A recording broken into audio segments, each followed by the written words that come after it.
KOME Expressway Show on 98.5 KOME San Jose, San Francisco. Good morning, I'm Marla Davies. It's Earthquake Preparedness Month, and today we'll offer more ways to prepare for the next big one. Please welcome Yosef Yomtov. He's owner of Good Time Enterprises. Joseph, what are some of the important things people need to prepare for the next earthquake? Well, there's really a lot of things that people can do prior to an earthquake. One of the first things that they really want to do is have a plan, some sort of an emergency plan prior to the next quake. They should have a plan for their families, for their businesses, for their schools, and if they happen to be traveling, they should also make contingency plans for the elderly, for the handicapped. People who are on special medications should have a list of doctors. This takes some time to prepare for. I mean, and most people, I don't know, I would say most people are flakier than that. What are the percentage of people that are really prepared? I haven't actually done a scientific study, but from talking to people and being in the field for a number of years, I would say less than 30% of the people have actually done anything. Any kind of preparation. Right. For instance, yourself, what have you done to prepare for the next earthquake? I have a survival kit at home. Okay, let's stop there. What do you have in that survival kit? I have 3 days worth of food and water, emergency food and water that is non-perishable, it's non-thirst provoking, and it lasts for 5 years. It's 3-day supply of it, and also I have an emergency blanket, an AM radio with batteries. I have... you need to periodically check this to make sure the batteries are still okay. Yes, it's good. It's a good idea to change the batteries once every year. Okay. What else do you have in the kit? I have a Red Cross emergency instructions as well as a first aid kit. Now, with survival kits, you can go deluxe and have tube tents in them, different types of compasses and water filtration devices.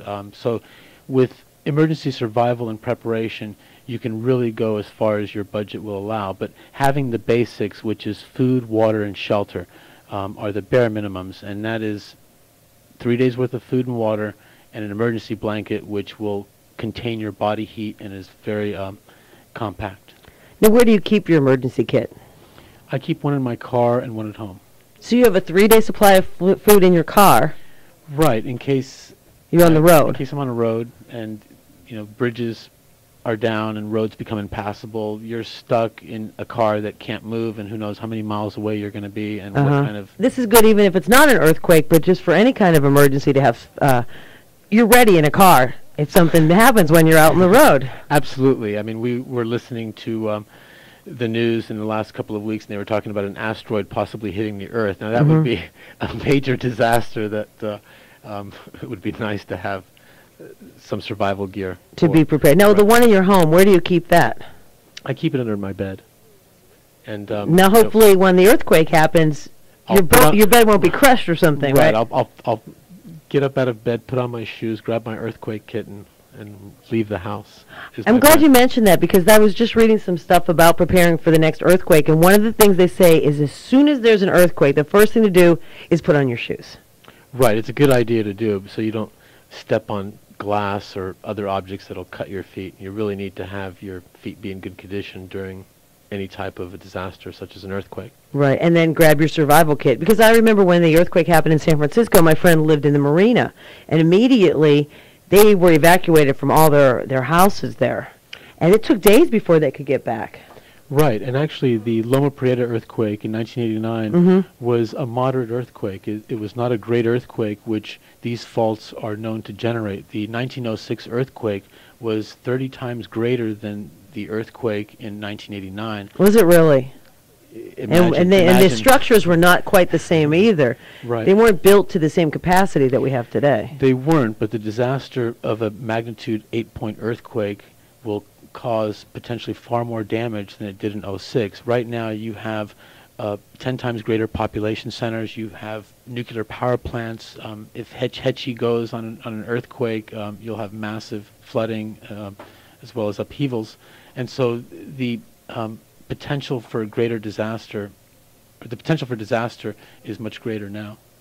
You also mentioned having a survival kit at work. I know during the Loma Prieta earthquake in '89, I was at work when it happened. I don't have anything at work. I would not be prepared. Luckily, I could leave and I was able to get home. Well, that is really the responsibility of the employer. I mean, you should take responsibility and ask your employer to have a contingency plan in case there is an earthquake while you're at work. And it is the employer's responsibility, according to Cal OSHA, to make the workplace as safe as reasonably possible. And it's common knowledge that an earthquake is highly likely in this area, so say the USGS, which is the United States Geological Survey. And at this point, we're still unable to predict an earthquake. I mean, we can see when a storm is coming our way. Right. Somewhat predict the weather, but we cannot, at this point, still predict when an earthquake's going to happen. Right. There are some devices on the market, which we actually sell one called Quake Alert. And actually, it doesn't predict an earthquake, but it feels it before you do. It's a sensing device that feels vibrations up to 2 minutes before an actual earthquake hits. And so it'll feel it 2 minutes before you do, which... What's 2 minutes going to do? What does that give you time to do? That's a good question. Even if you only had 30 seconds, it's enough time for thousands of children to get underneath desks. You become psychologically prepared. You can move away from windows and other potentially damaging objects.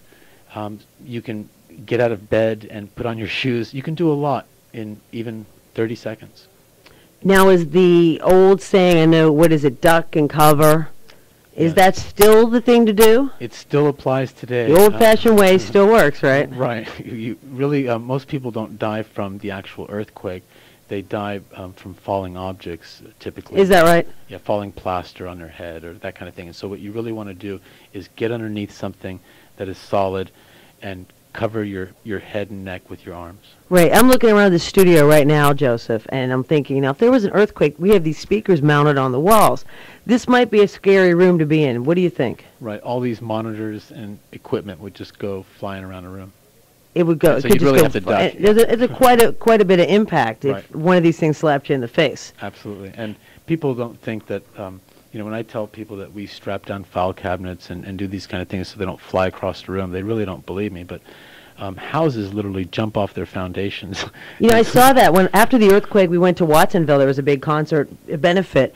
And just to see those houses, I felt like I was in Alice in Wonderland because the houses were literally tilted off their foundations. They just moved. It's amazing, really. That's one of the things that, if I owned a home in the Bay Area, I would be afraid not to have it protected in some sort of fashion, some sort of retrofitting. I mean, a $300,000 home, which is the median home in this area, to not spend $3,000 or $4,000 to bolt the home to the foundation, to strengthen the weak points in the home, such as the bearing walls, if you have any cripple walls, strapping down your water heater so it won't shift and cause a fire. Now, don't you have to do that? I've known a few friends that have had to get water heaters for reasons, they wear out or whatnot.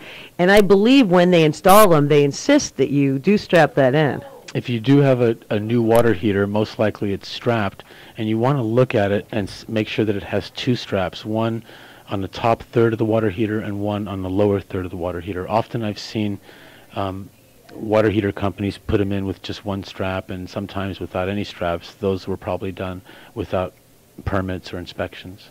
Mm-hmm. And the reason for that is so you'll have water in the aftermath of an earthquake? No, mainly is so that it won't detach from the gas line, because the water heater is heated. The water is heated by gas, and if you have a gas leak caused by a rupture in the gas line because the water heater falls over, then you'll potentially have a fire, and that's what a lot of the damage in the '06 earthquake happened was raging fires.